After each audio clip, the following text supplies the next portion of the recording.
2, 1. 7 things you probably didn't know you need to know. I'm Jamie East, and this is the Smart 7. Good morning, it's Wednesday the 29th of September and it's World Heart Day. And a big happy birthday to Matt and Luke Goss, Bryant Gumbel, Ian McShane and Mackenzie Crook.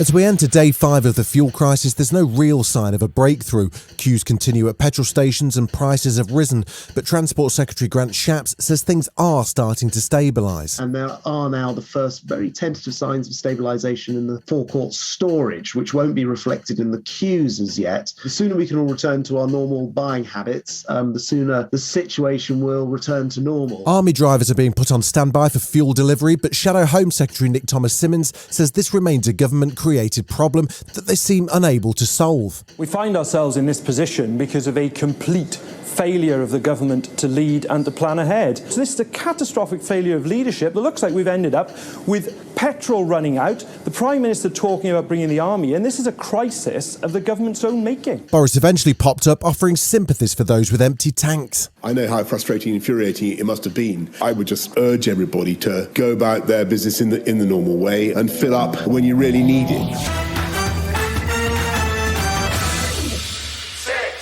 As the Labour Party conference continues, Keir Starmer's been having a tough week, with rows over Tory scum and a resignation from the shadow cabinet, but he told the BBC that he's staying focused on the big picture, winning the next election. I didn't come into politics to vote over and over again in Parliament and lose and then tweet about it. I came into politics to go into government to change millions of lives for the better. And so that has to be the absolute central focus. It is for me, and it should be for every single Labour Party member and supporter. And on the fuel crisis, he says that the HGV industry is beyond frustrated. They're very concerned that action is taken. This crisis was predictable and was predicted, and the government hasn't got a grip.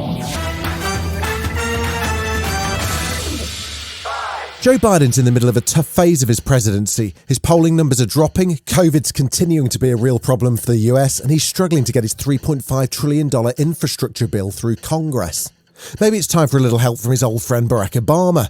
The former president spoke to Good Morning America and gave his full support to the bill, while he also backed the tax rises on the rich that will be required to fund it. I think anybody who pretends that it's a hardship for billionaires to pay a little bit more in taxes so that a single mom gets child care support, that's an argument that is unsustainable.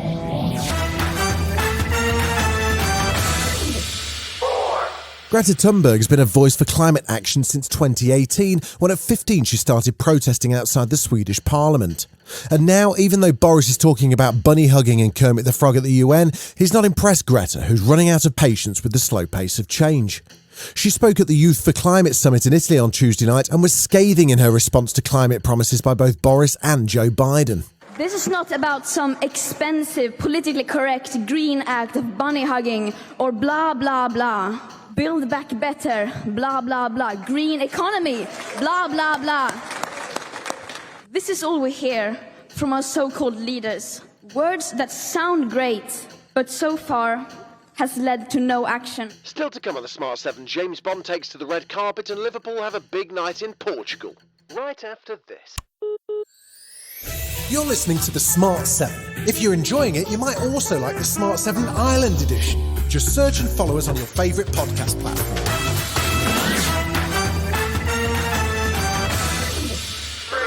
It was a busy night in the Champions League with 2 Premier League clubs on the road. Liverpool travelled to Porto and put in a storming performance to come away 5-1 winners to the delight of manager Jurgen Klopp. Most important in football are obviously the results, and that's a massive one away at Porto. Winning already, but then winning in the way we won makes it even better. Man City headed to Paris to face Lionel Messi and PSG, but it didn't go very well for them. They lost 2-0 on the night, with a Messi wonder goal being the final blow for Pep Guardiola. Yeah, it's a pity because we played to win, we played to be there, but unfortunately they don't need much to score the goals, and they did it.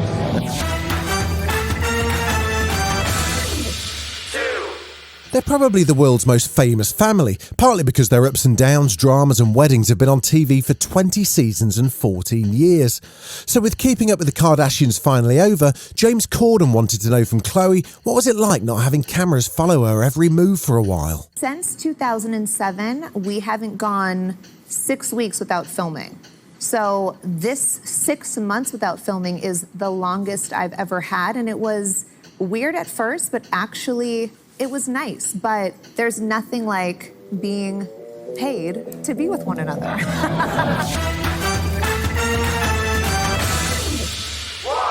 We've waited quite a long time for No Time to Die, Daniel Craig's last outing as James Bond.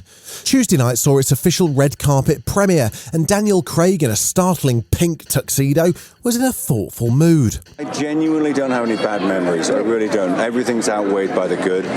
But I keep saying, I think it's going to take about another 15 years for me to unpick all this. Even as Daniel steps down as 007, Lashana Lynch joins as a brand new 00 agent licensed to kill, and for her, it's quite a moment to take on a lead role in a movie of this scale and with this much history. Something that's in our bones. It's the fabric of the world, Bond movies, and now we get to see a strong, black, vulnerable, quirky, comedic, sassy, very skilled woman be right there in a lead role. I'm really proud.